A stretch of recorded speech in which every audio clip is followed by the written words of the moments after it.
ओम शांति। अभी दीपावली के लिए सबके दीप प्रज्वलित रहें। तो इतनी सुंदर योग तपस्या के दिन चल रहे हैं। पहले हमने 5 विकारों पर जीतने के लिए एक एक दिन अभ्यास किया हर विकार पर कि किस तरह इन्हें दूर करेंगे। अब कौन कौन से पेपर आते हैं और अंतिम पेपरों में कहाँ कहाँ चूक ना हो जाए, मात ना खा जाए। लौकिक संबंधों द्वारा पेपर आ सकता है, अलौकिक संबंधों द्वारा। इसी प्रकार जब सिविल वार छिड़ती है, गृह युद्ध, खूने नाहक खेल होंगे, चारों तरफ खून खराबा हो, तब अपनी स्थिति कैसी रखेंगे। तो इस प्रकार इमर्ज करके देखें, जब ऐसी परिस्थिति हो मेरे मन की स्थिति क्या होगी। तो उसका अभ्यास हम सब ने किया और आज करते रहें इसको, कि स्टेबल रहकर सबको सुख शांति का सहयोग देना तो और बाबा का साक्षात्कार कराना। तो पहला अभ्यास, मैं महावीर आत्मा हूँ, अचल अडोल हूँ। इस स्थिति का विशेष अभ्यास आधा घंटा करें। जो सीन दिख रहा है एक्यूरेट है, क्योंकि बहुत खूने नाहक खेल होगा तो जो मन को तन मन से विचलित कर सकता है। तो जो सीन दिख रहा है एक्यूरेट है, सबके 63 जन्मों के हिसाब किताब चुकतू हो रहे हैं। दूसरा, अभी से हर अच्छे बुरे दृश्य में साक्षी दृष्टा का अभ्यास करना है, नथिंग न्यू। और तीसरा अभ्यास, मैं पूर्वज आत्मा हूँ, सब आत्माएं हमारी वंशावली हैं। दुख हरता सुख करता बनकर उनके पाप दुख को काट उन्हें भी मुक्ति धाम में भेज रहे हैं। ऐसे पूर्वज बनकर सकाश देंगे। और लास्ट, हर सीन को स्वीकार कर एक्सेप्टेंस बढ़ा लें और बहुत पॉजिटिवली उस एक वातावरण पॉजिटिव बना दें। पॉजिटिवली एक्सेप्ट करना उसे और साथ साथ वातावरण में पॉजिटिविटी फैलाना। तो अब हम करेंगे अव्यक्त इशारा। संतुष्टता, अपनी स्थिति निर्विकल्प कैसे बनेगी।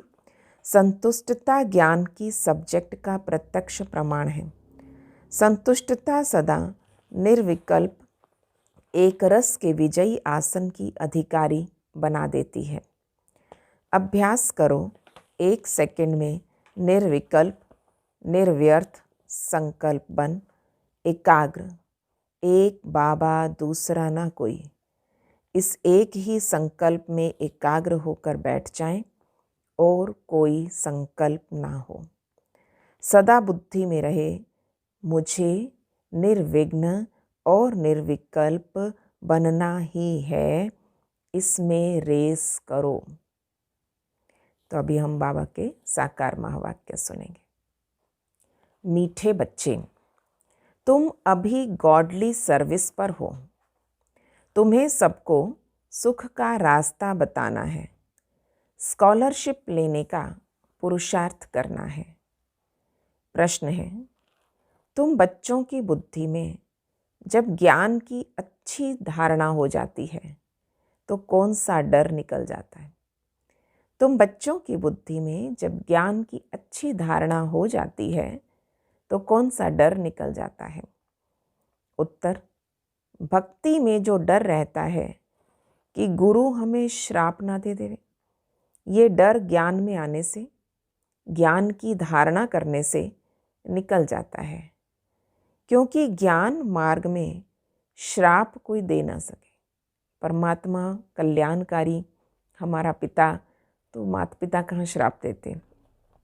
तो ज्ञान की धारणा हुई और बाबा कहते डर खत्म, कि गुरुजी श्राप ना दे दें, देवी देवता रुष्ट ना हो जाएं, अगर ये व्रत ये त्यौहार नहीं किया तो ऐसा कुछ अपशकुन ना हो जाए।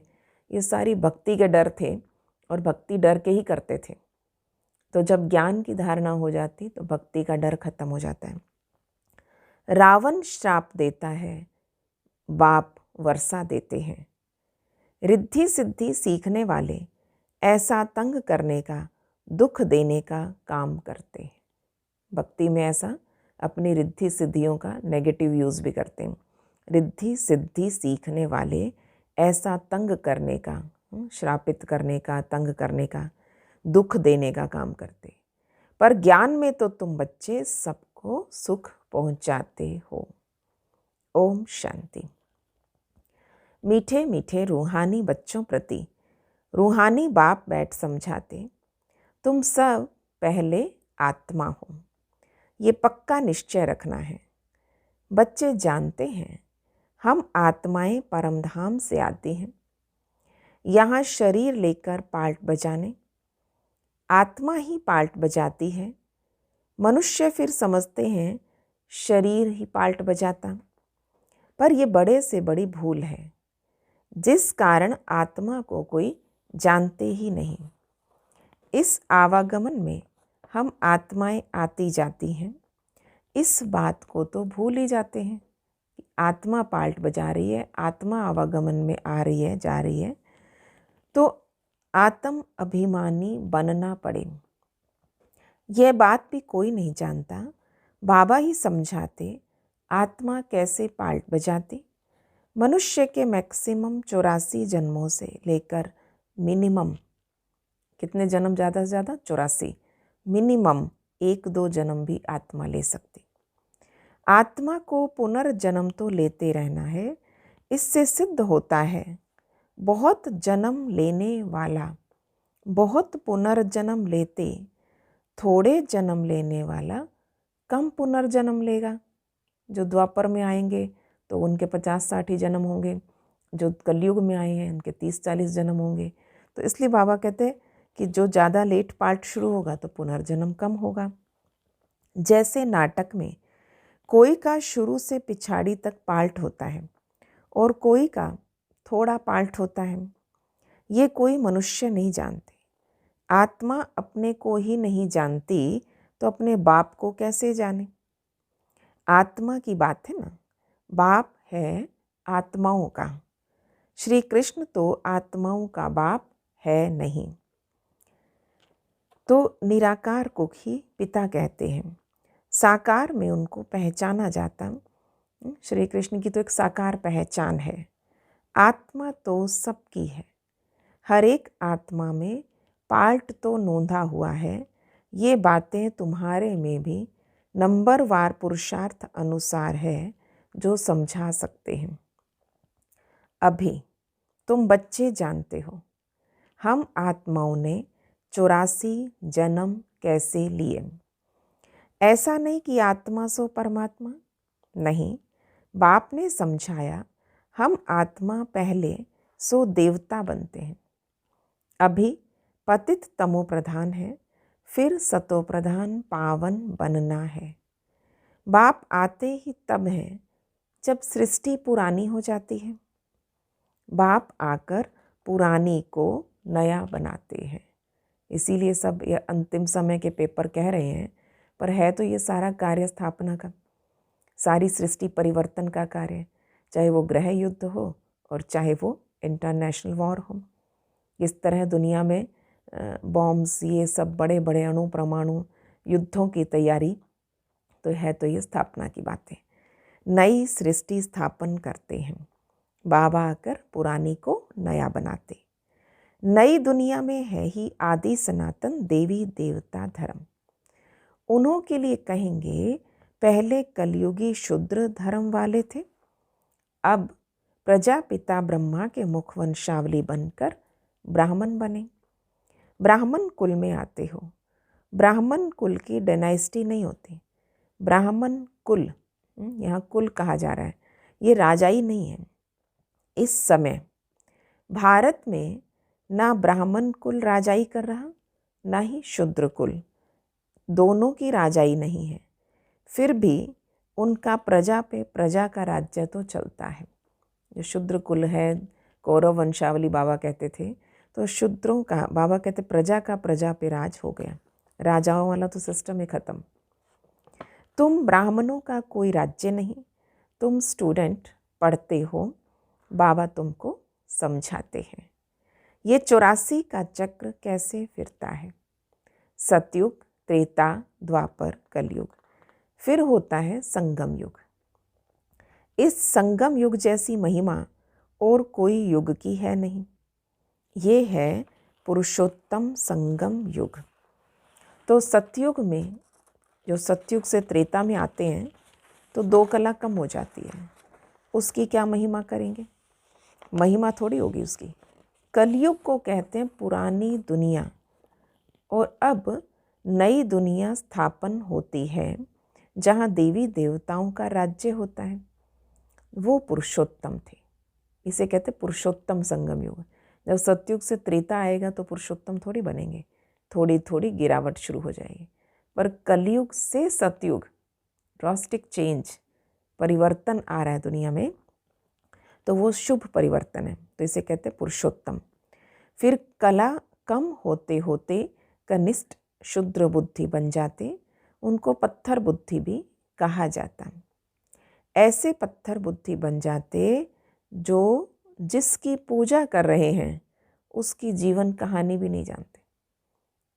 है तो पत्थर पूजा ही, परंतु आखिर फिर भी एक मूर्ति खड़ी की, पर उसका भी तो हम जानते नहीं बायोग्राफी क्या थी। तो ऐसे पत्थर बुद्धि बन जाते जो जिसकी पूजा करते उसकी जीवन कहानी को नहीं जानते। बच्चे बाप का जीवन ना जाने, वर्षा कैसे मिले? शिव की आराधना कर रहे हैं, शिव का पता नहीं है। राम जी की पूजा कर रहे हैं पर पता नहीं। तो बाबा ने कहा ऐसे देखो, अब तुम बच्चे बाप के जीवन को जानते हो, उनसे तुमको वर्षा मिल रहा है। बेहद के बाप को याद करते हो, तुम मात पिता हम बालक तेरे, तुम्हारी कृपा ते सुख घनेरे।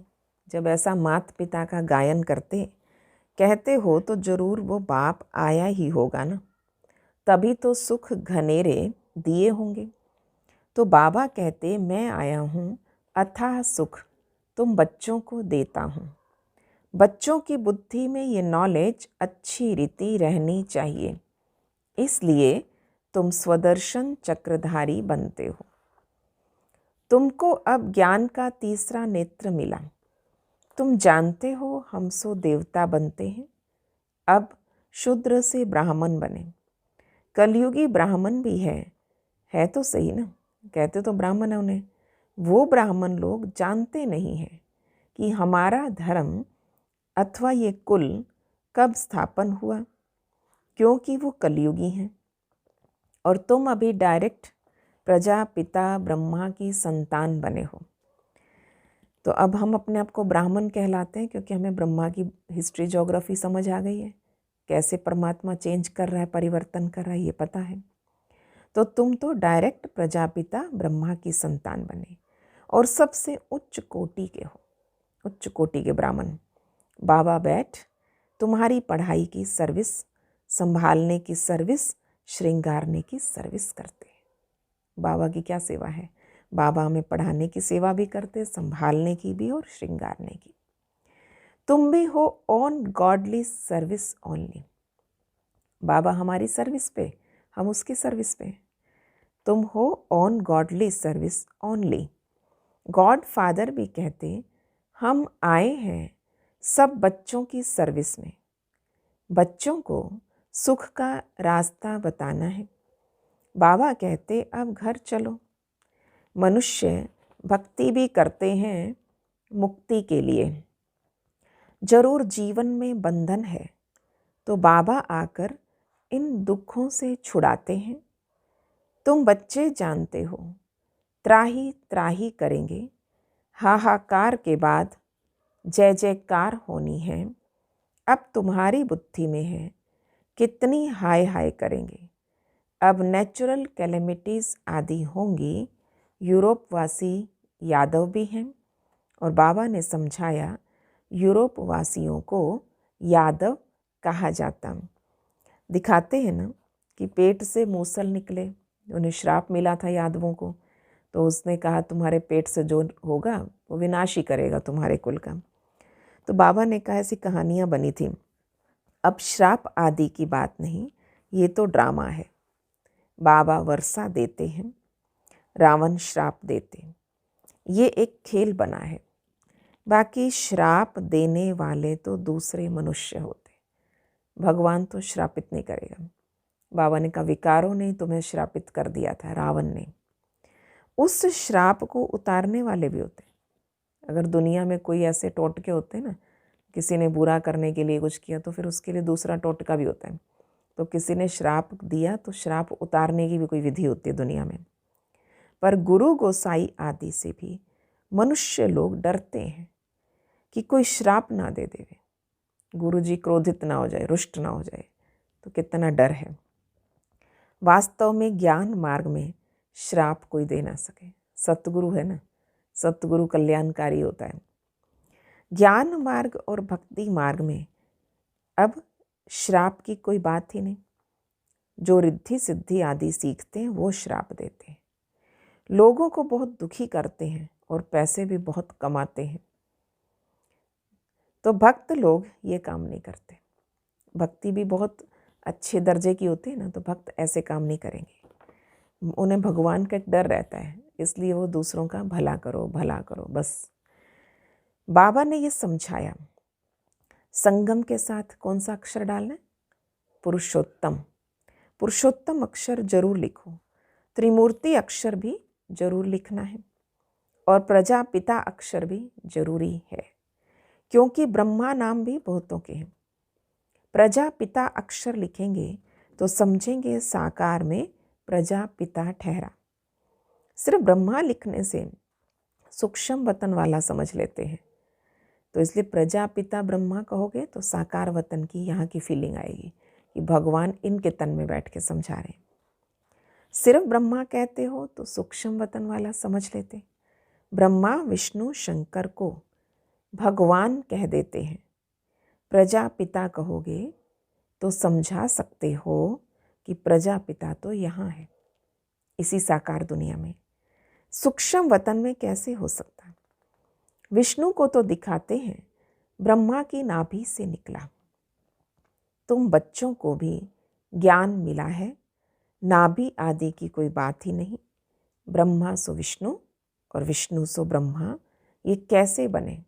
ये 84 का चक्र कैसे रिपीट हुआ?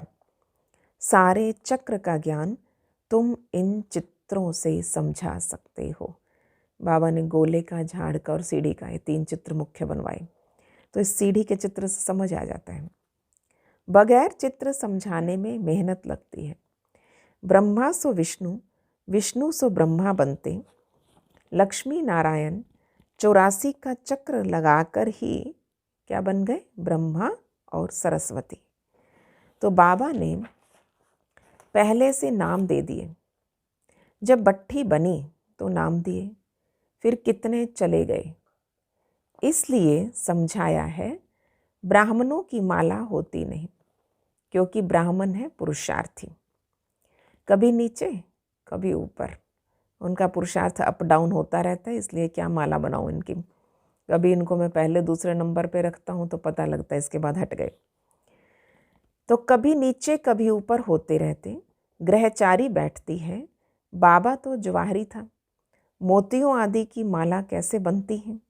अनुभवी है। अब ब्राह्मणों की माला पिछाड़ी में बनती। हम सो ब्राह्मण दैवी गुण धारण करके देवता बनते हैं, फिर सीढ़ी उतरनी है। नहीं तो 84 जन्म कैसे लेंगे? 84 जन्मों के हिसाब से ये निकल सकते हैं। तुम्हारा आधा समय पूरा होता तब दूसरे धर्म वाले ऐड होते हैं। माला बनाने में बड़ी मेहनत लगती है। बड़ी संभाल से मोतियों को टेबल पे रखा जाता है, हिले नहीं कहीं वो, हिले गिर ना जाएं। फिर सुई में डाला जाता, कहाँ ठीक ना बने फिर से माला तोड़नी पड़े। ये बहुत बड़ी माला है। तो तुम बच्चे जानते हो, हम पढ़ते हैं नई दुनिया के लिए। बाबा ने समझाया कि स्लोगन बनाओ, हम शूद्र सो ब्राह्मण, ब्राह्मण सो देवता कैसे बनते हैं, ये आकर समझो। तो इस चक्र को जानने से तुम चक्रवर्ती राजा बनेंगे, स्वर्ग का मालिक बन जाएंगे। ऐसे स्लोगन बनाकर बच्चों को सिखाना चाहिए।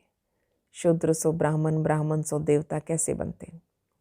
बाबा युक्तियाँ तो बहुत बताते हैं, रोज़ सेवा की कोई नई युक्ति होती है। तो बाबा ने कहा युक्तियाँ तो मैं बताता हूँ, वास्तव में वैल्यू तुम्हारी है। तुमको हीरो हीरोइन का पार्ट मिलता, हीरे जैसा तुम बनते हो। फिर 84 का चक्र लगाए कोड़ी मिसल बनते हो। अब जबकि हीरे जैसा जन्म मिलता है तो कोड़ियों पिछाड़ी क्यों पड़ते हो। ऐसा भी नहीं कोई घर बार छोड़ना है। बाबा तो कहते गृहस्थ व्यवहार में रहते हुए कमल फूल समान पवित्र रहो और सृष्टि चक्र की नॉलेज को जानकर दैवी गुण भी धारण करो, तो तुम हीरे जैसा बन जाएंगे। बरोबर भारत 5000 वर्ष पहले हीरे जैसा था और अब यही हमारी एम ऑब्जेक्ट है।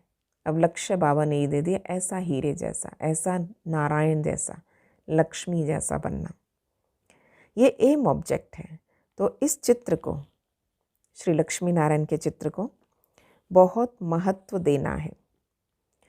तुम बच्चों को बहुत सर्विस करनी है। प्रदर्शनी म्यूजियम में विहंग मार्ग की सर्विस बगैर तुम प्रजा कैसे बनाओगे। बहुत बहुत सेवा करो, तब प्रजा तैयार होती जाती। भल इस ज्ञान को सुनते भी हैं, पर ऊंच पद कोई विरले ही पाते हैं। उसके लिए कहा जाता है कोटों में कोई। स्कॉलरशिप भी कोई लेते हैं ना, 40-50 बच्चे स्कूल में होते, उनसे कोई एक स्कॉलरशिप लेता, कोई थोड़ा प्लस में आ जाता, उसको भी दे देते। यहाँ भी ऐसा है, प्लस में बहुत है, 8 दाने सो भी नंबरवार है। वो पहले पहले राजगद्दी पर बैठेंगे। शुरू की सत्युगी सूर्यवंशी राजगद्दियाँ वो 8 संभालते, फिर कला कम होती जाएगी। श्री लक्ष्मी नारायण का चित्र है नंबर 1 और उसकी डायनेस्टी चलती है, परंतु चित्र लक्ष्मी नारायण का दिया हुआ है।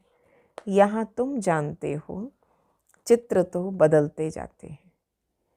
चित्र देने से क्या फ़ायदा, नाम रूप देश काल सब बदल जाता है। वो एक जन्म में होगा, अगले जन्म में दूसरा नाम रूप होगा। मीठे मीठे रूहानी बच्चों को रूहानी बाप बैठ समझाते हैं। कल्प पहले भी बाप ने ही समझाया था। ऐसा नहीं है कि श्री कृष्ण ने गोप गोपियों को सुनाया। श्री कृष्ण के गोप गोपियाँ होते ही नहीं, ना उनको ज्ञान सिखाया जाता। वो तो सतयुग का प्रिंस है, वो कैसे राजयोग सिखाएंगे या पतितों को पावन बनाएंगे। ये श्री कृष्ण का काम है क्या। बाबा ने कहा अब तुम अपने बाप को याद करो। बाप टीचर भी है ना, और टीचर को स्टूडेंट कभी भूल ना सके। स्टूडेंट्स को अपने टीचर, अपने नर्सरी के टीचर भी याद रहते हैं, ऐसी भी स्थिति है ना। बाप को बच्चे भूल ना सके, है ना। स्टूडेंट टीचर को भूल नहीं सकते, गुरु को भी भूल ना सके। तो बाप तो जन्म से ही होता है, बिल्कुल पैदा होते सबसे प्रथम रिलेशन बाप का बना। टीचर 4-5 वर्ष बाद मिलता, फिर गुरु वानप्रस्थ में मिलता। जन्म से ही गुरु करने का तो कोई फ़ायदा नहीं। गुरु की गोद लेकर और दूसरे दिन मर गया, गुरु की गोद ली, मंत्र लिया, पर अगले दिन मर गया। गुरु क्या करते, गाते हैं ना, सतगुरु बगैर गति नहीं। तो इसलिए लोग सोचते हैं पता नहीं कब शरीर छूट जाए, गुरु कर लो। छोटे छोटे बच्चों को गुरु करा देते हैं। सतगुरु को छोड़ वो फिर गुरु कह देते। अब गुरु तो ढेर हैं। बाबा कहते बच्चे तुम्हें कोई देहधारी गुरु आदि करने की दरकार ही नहीं। तुम्हें किसी से कुछ भी मांगना नहीं। कहा जाता है मांगने से मरना भला। सबको चिंता रहती है हम कैसे अपने पैसे ट्रांसफ़र करें कि हमारा कुछ सफल हो जाए, हमें अगले जन्म में कुछ प्राप्ति हो जाए। तो ये चिंता रहती, भक्ति में भी रहती थी। दूसरे जन्म के लिए वो ईश्वर अर्थ दान पुण्य करते हैं तो उसका रिटर्न इसी पुरानी सृष्टि में अल्पकाल के लिए मिलता है। यहाँ तुम्हारा ट्रांसफ़र होता है नई दुनिया के लिए, 21 जन्मों के लिए। तन मन धन सब प्रभु अर्पण। सो तो जब आएंगे तभी अर्पण करोगे, भगवान सामने आए तभी तो भगवान को अर्पित करेंगे। सो जब आए तब अर्पण करेंगे। प्रभु को कोई जानते ही नहीं तो गुरु को पकड़ लेते हैं, धन आदि गुरु के आगे अर्पण कर देते। वारिस नहीं होता तो सब कुछ गुरु को दे देते हैं। जिसको अपने बच्चे नहीं होंगे तो वो अपने गुरु जी के नाम ही कर देंगे सब। धन आदि गुरु के आगे अर्पण कर देते, वारिस ना हो तब भी गुरु को देते। आजकल कायदे अनुसार ईश्वर अर्थ भी कोई देता नहीं है। बाबा समझाते कि मैं गरीब निवाज हूँ, इसलिए मैं आता ही भारत में हूँ। तुमको आकर विश्व का मालिक बनाता हूँ। डायरेक्ट और इनडायरेक्ट में कितना फ़र्क है वो जानते कुछ भी नहीं, सिर्फ कह देते हैं कि हम ईश्वर अर्पण करते हैं। पर ये तो बेसमझी है ना, जानते हैं नहीं और फिर भी कह तो रहे हैं। तुम बच्चों को अब समझ मिली तो तुम बेसमझ से समझदार बने हो। बेसमझ से समझदार बने। बुद्धि में ज्ञान है कि बाप तो कमाल करते हैं। समझ मिलते ही अंदर से खुशी हो गई, बाबा तो कमाल करते हैं। जरूर बेहद के बाप से बेहद का वर्षा मिलना ही चाहिए।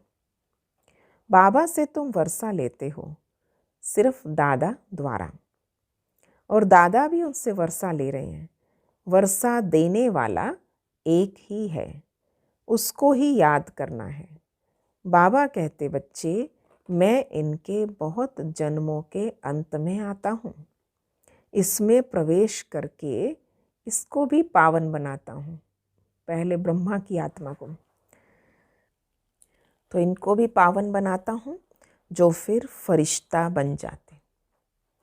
बैज पर तुम सर्विस कर सकते हो, तुम्हारा ये सब अर्थ सहित है। बैजेस बनवाए तो बाबा ने का कुछ मीनिंग निकलता है कि लक्ष्मी नारायण का चित्र क्यों बना, त्रिमूर्ति क्यों बनाया। तो ये अर्थ सहित बैजेस हैं। ये तो जीवदान देने वाला चित्र है, इसकी वैल्यू का किसी को पता नहीं। और बाबा को हमेशा बड़ी चीज़ पसंद आती है। बड़े बड़े चित्र, छोटे चित्र बनाते बाबा कहते क्या अर्थ है। बड़ा चित्र हो, दूर से आकर्षित करे, लाइट वाला चित्र हो, ऐसी बाबा युक्तियाँ बताते थे। तो कोई चीज़ दूर से ही पढ़ सके, इतने बड़े चित्र तो होवे।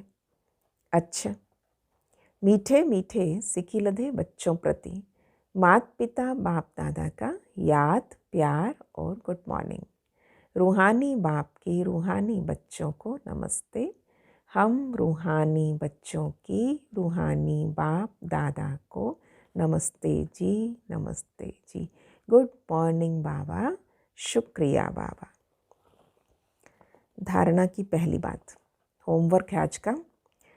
बाप से बेहद का वर्षा लेने के लिए, बाप से बेहद का वर्षा लेने के लिए डायरेक्ट अपना तन मन धन ईश्वर के आगे अर्पण करने में समझदार बनना है।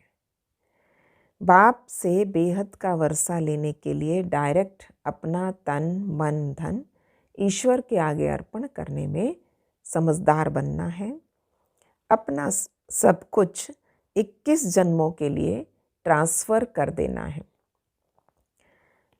अपना सब कुछ 21 जन्मों के लिए ट्रांसफ़र कर लेना है।